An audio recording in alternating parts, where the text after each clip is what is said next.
नमस्कार। दिन भर की बड़ी खबरों में आप सभी का स्वागत है और मैं हूं आपके साथ मुबशरा परवीन। तो बुलेटिन में आज बात होगी धनंजय मुंडे के इस्तीफे पर एनडीए में मचे बवाल की, भाषा विवाद पर एमके स्टालिन के नए बयान की, देखेंगे लाउडस्पीकर विवाद पर मायावती के बीजेपी पर हमले को, टीएमसी के चुनाव आयोग पर लगाए गए नए आरोपों को, जानेंगे माधवी बुच पर बॉम्बे हाईकोर्ट के बड़े फैसले को और बुलेटिन के आखिर में बात करेंगे संभल मस्जिद पर हाईकोर्ट के दोहरे रवैये की।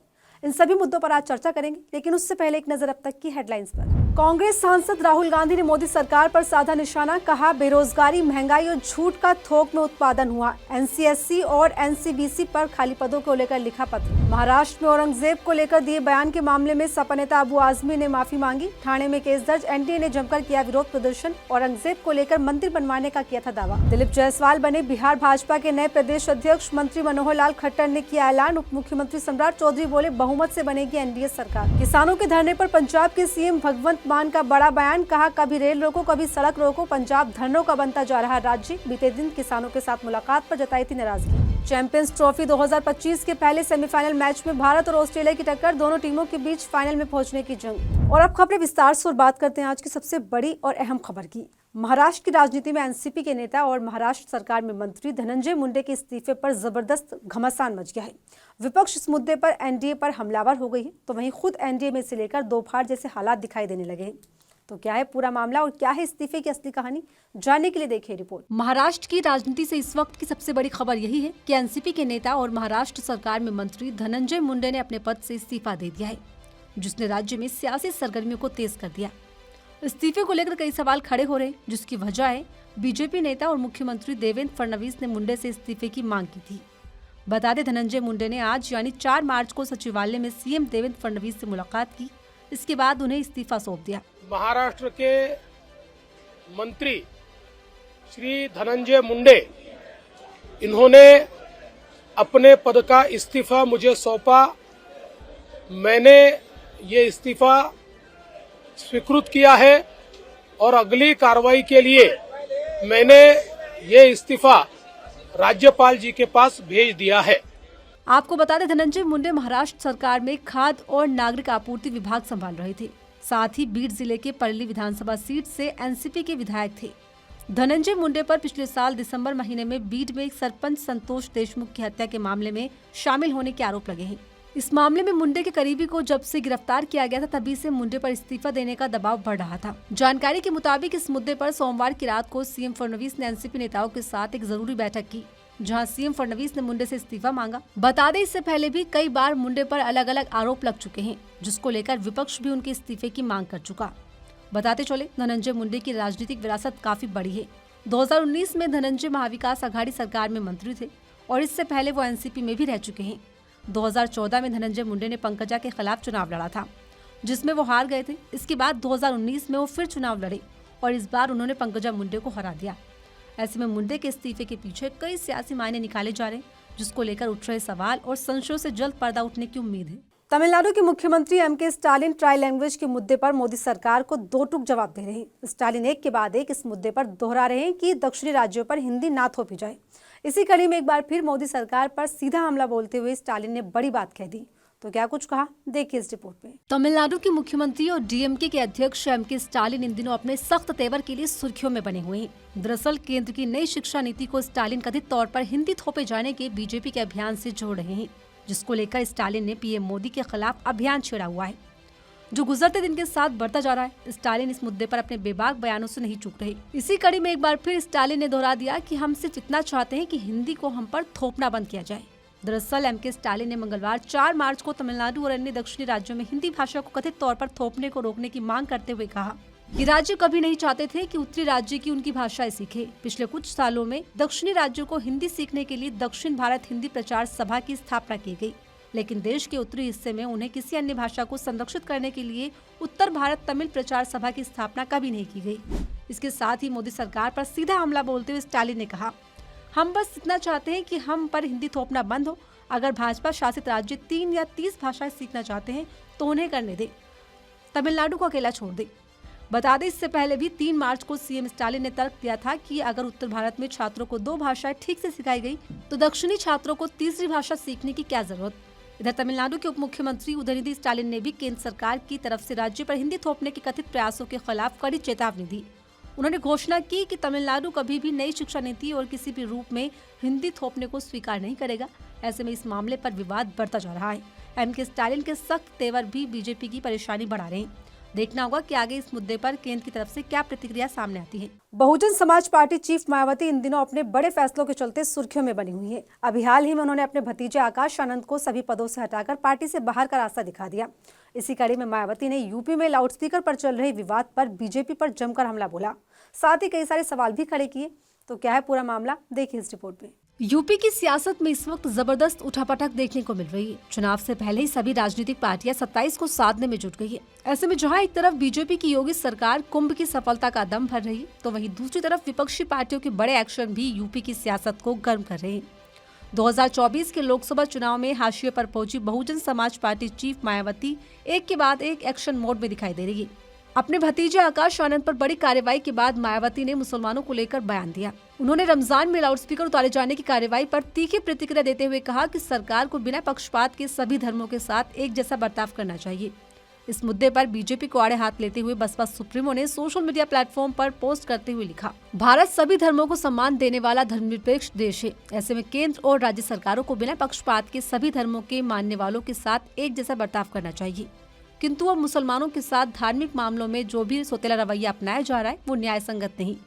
इसी के साथ मायावती ने आगे लिखा, सभी धर्मों के पर्व त्योहारों आदि को लेकर पाबंदियां और छूट से संबंधित जो नियम कानून है उन्हें बिना पक्षपात एक जैसा लागू होना चाहिए। जो ऐसा होता हुआ नहीं दिख रहा, इसमें समाज में शांति और आपसी सौहार्द बिगड़ना स्वाभाविक है, जो अति चिंतनीय। सरकारें इस पर जरूर ध्यान दें। दरअसल उत्तर प्रदेश में रमजान के वक्त लाउडस्पीकर को लेकर बवाल मचा हुआ है। सीएम योगी आदित्यनाथ के निर्देश पर प्रदेश के अलग अलग हिस्सों से मस्जिदों से लाउडस्पीकर हटाए जा रहे हैं, जिसके चलते राज्य में हालात गंभीर बने हुए। गौरतलब है कि ध्वनि प्रदूषण को नियंत्रित करने के लिए योगी सरकार ने धार्मिक स्थलों पर लाउडस्पीकर बैन किया है, जिसके चलते पहले ही गाइडलाइंस जारी की गई थी। ऐसे में पुलिस ने चेतावनी दी है कि अगर कोई दोबारा अवैध रूप से लाउडस्पीकर लगाता है तो उसके खिलाफ बड़ी कार्रवाई की जाएगी।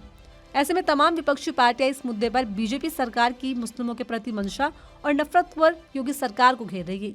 हाल ही में पश्चिम बंगाल की मुख्यमंत्री ममता बनर्जी ने बीजेपी पर चुनाव आयोग की मदद से वोटर लिस्ट में धांधली के आरोप लगाए थे।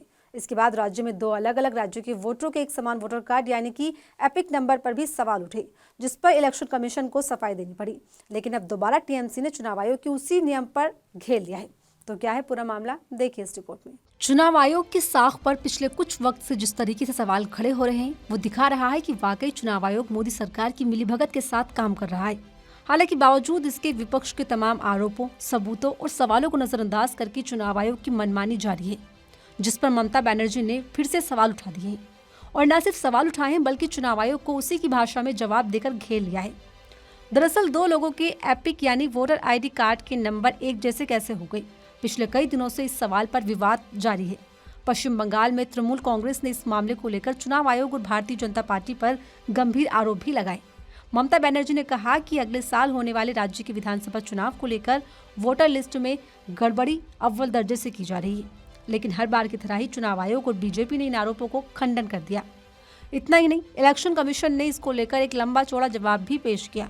लेकिन टीएमसी इस सवाल से संतुष्ट नहीं है, लिहाजा बीजेपी और चुनाव आयोग की धांधली पर उसने फिर से प्रश्न चिन्ह लगा दिए हैं। टीएमसी ने कहा कि ये सिर्फ प्रशासनिक चूक नहीं बल्कि चुनावी नियमों का सीधा उल्लंघन है। इसको लेकर पार्टी ने चुनाव आयोग के ही रूल बुक के चैप्टर 9 के एक हिस्से का हवाला दिया, जिसमें कहा गया है प्रत्येक एपिक नंबर के पहले 3 अक्षर को फंक्शनल यूनिक सीरियल नंबर कहा जाता है। प्रत्येक विधानसभा क्षेत्र के लिए अलग अलग होता है। ये मौलिक नियम सुनिश्चित करता है कि एक ही राज्य के भीतर भी किसी भी 2 निर्वाचन क्षेत्रों के एपिक नंबरों में शुरुआती 3 अक्षर एक जैसे नहीं हो सकते। यानी तमाम टेक्निकल दिक्कतों से अलग भी पार्टी ने आयोग पर कुछ गंभीर आरोप लगाए। हालांकि चुनाव आयोग की तरफ से सफाई में कहा गया कि ऐसा हो सकता है। पार्टी का दावा है कि एक जैसा एपिक नंबर देकर गैर भाजपा दलों को टारगेट किया जा रहा है। ये वोटर्स को मतदान से रोकने की साजिश है। बताते चले, इस विवाद ने 27 फरवरी को जोर पकड़ा जब मुख्यमंत्री ममता बनर्जी का बयान आया, जहां उन्होंने ऐसे मतदाताओं को घोस्ट वोटर कहा था। यानी चुनाव आयोग की साख पर फिर सवाल उठ गए जो संविधान को कमजोर करने पर तुला हुआ है। शेयर बाजार में कथित तौर पर घोटाले के आरोपों से घिरी सेबी की पूर्व अध्यक्ष माधवीपुरी बुच को बॉम्बे हाईकोर्ट ने राहत दे दी है। बता दें, इस मामले पर बुच समेत 5 अन्य अधिकारियों पर धोखाधड़ी और नियामक उल्लंघन के आरोपों के तहत FIR के आदेश दिए गए थे। उसके बाद कोर्ट ने ये फैसला लिया। पूरी खबर देखिए इस रिपोर्ट। भ्रष्टाचार और घूसखोरी पर विपक्ष के बीजेपी पर लगाए वो तमाम आरोप सच साबित होते दिखाई दे रहे हैं, जिस पर मोदी सरकार सवालों से बचती रही है। फिर चाहे वो अडानी से संबंधों का मामला हो या सेबी की पूर्व चीफ माधवीपुरी बुच पर एक के बाद एक लगते भ्रष्टाचार के आरोपों से राहत देना हो। दरअसल मंगलवार 4 मार्च को बॉम्बे हाईकोर्ट ने एक विशेष अदालत के उस आदेश पर रोक लगा दी जिसमें पूर्व सेबी प्रमुख माधवीपुरी बुच समेत बोर्ड के कुछ सदस्यों और बॉम्बे स्टॉक एक्सचेंज के बड़े अधिकारियों के खिलाफ FIR दर्ज करने का निर्देश दिया गया था, जिसके बाद शेयर बाजार में हाहाकार मच गया था। देश की अर्थव्यवस्था में जबरदस्त गिरावट देखने को मिली थी, जो कि अब भी बदस्तूर जारी है। ऐसे में सेबी की पूर्व अध्यक्ष माधवीपुरी बुच को राहत मिलना कई गंभीर सवालों को उजागर कर रहा है, जिसका जवाब मोदी सरकार देने के बजाय इन तमाम मुद्दों को छुपाने का काम कर रही है। जिसका एक नमूना ये भी है कि बॉम्बे हाईकोर्ट ने बुच पर FIR के आदेश पर रोक लगा दी है। बता दें, इन तमाम आरोपों के बाद बुच और अन्य अधिकारियों ने इस मामले को खारिज करने की मांग करते हुए बॉम्बे हाईकोर्ट का रुख किया था, जिस पर जस्टिस शिव कुमार डीगे ने इस मामले को तत्काल सुनवाई के लिए स्वीकार कर लिया और आज बुच और अन्य अधिकारियों के पक्ष में आदेश देते हुए कार्यवाही पर रोक लगा दी गई, जिस पर सवाल उठ रहे। विपक्ष इसे मोदी सरकार के साथ बुच की साठगांठ करार दे रहा है, तो वहीं दूसरी तरफ सेबी ने कोर्ट के फैसले पर सवाल उठाते हुए कहा कि विशेष अदालत ने बिना कोई नोटिस जारी किए और बिना सेबी का पक्ष सुने ही ये आदेश पारित कर दिया। सेबी ने यह भी दावा किया कि याचिका दायर करने वाला व्यक्ति अक्सर बेवजह मुकदमे दायर करता रहता है और इससे पहले भी उसकी कई याचिकाएं खारिज की जा चुकी हैं। हालांकि ये मुद्दा कितना गंभीर है, इसका अंदाजा लगाया जा सकता है। उत्तर प्रदेश के संभल जिले की शाही जामा मस्जिद को लेकर चल रहा विवाद थमने का नाम नहीं ले रहा। मस्जिद को लेकर हिंदू और मुस्लिम पक्ष के अपने अलग अलग दावे हैं। मामले में लंबे समय से अदालत में सुनवाई भी चल रही है। इस बीच मस्जिद को लेकर कोर्ट के एक फैसले पर बवाल खड़ा हो गया है। तो क्या है कोर्ट का फैसला, देखिए इस रिपोर्ट में। उत्तर प्रदेश के संभल की शाही जामा मस्जिद पिछले काफी वक्त से सुर्खियों में है। वजह है मस्जिद को लेकर हिंदू और मुस्लिम पक्षों के दावे करना। हिंदू पक्ष का दावा है कि वहाँ हरिहरी का मंदिर हुआ करता था, जिसे तोड़वाकर मस्जिद का निर्माण करवाया गया। वहीं दूसरी तरफ मुस्लिमों का दावा है कि ये उनकी बरसों पुरानी शाही जामा मस्जिद है। ऐसे में मामला लंबे समय से अदालत में पहुंचा हुआ है, जहां इस पर समय समय पर सुनवाई की जा रही है। इस बीच इलाहाबाद हाईकोर्ट में मामले की सुनवाई हुई। इस दौरान कोर्ट ने भी ये मान लिया कि जामा मस्जिद विवादित ढांचा है, जिस पर बवाल मच गया है। दरअसल जस्टिस रोहित रंजन की सिंगल बेंच ने मामले पर सुनवाई करते हुए जामा मस्जिद को विवादित ढांचा लिखवाया, जिसे मुसलमानों के खिलाफ बड़ी साजिश के तौर पर देखा जा रहा है। दरअसल ये सवाल इसलिए उठ रहे हैं क्योंकि मामला कोर्ट में लंबित है। बावजूद इसके कोर्ट ने इसे विवादित ढांचा कहा, जिस पर कोर्ट के इस रवैये पर सवाल उठने लगे हैं। बता दें, हिंदू पक्ष की तरफ से मस्जिद को विवादित ढांचा कहा जाता है। ऐसे में कोर्ट की भी वही भाषा होना मामले की गंभीरता और विशेष समुदाय की भावना के साथ खिलवाड़ करने जैसा दिखाई देता है। वो भी ऐसे वक्त में जब संभल के साथ साथ उत्तर प्रदेश के तमाम हिस्सों में मुस्लिम गतिविधियों के खिलाफ योगी सरकार सख्त एक्शन ले रही है, जिसमें एक मस्जिदों के ऊपर से लाउडस्पीकर हटाने का मामला भी शामिल है। ऐसे में अदालत का ये रवैया अलग स्थिति की ओर इशारा कर रहा है। और फिलहाल इस बुलेटिन में मेरे साथ इतना ही। ऐसे ही तमाम खबरों के लिए बने रहिए मेरे साथ और देखते रहिए आर्टिकल 19 इंडिया।